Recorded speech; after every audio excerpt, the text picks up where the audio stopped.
What's up? Welcome back. My sign name is. And today we're going to be learning about most common question asked about deaf people.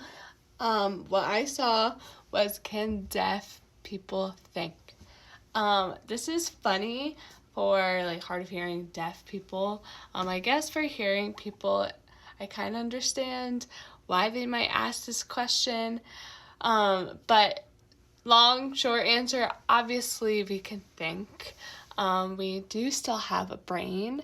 I think the question is more do you think in American Sign Language, or can you hear? And I have a video about this, and it kind of depends. When you were deaf, were you born deaf? Did you ever hear? Kind of stuff like that. But short answer, yes, we can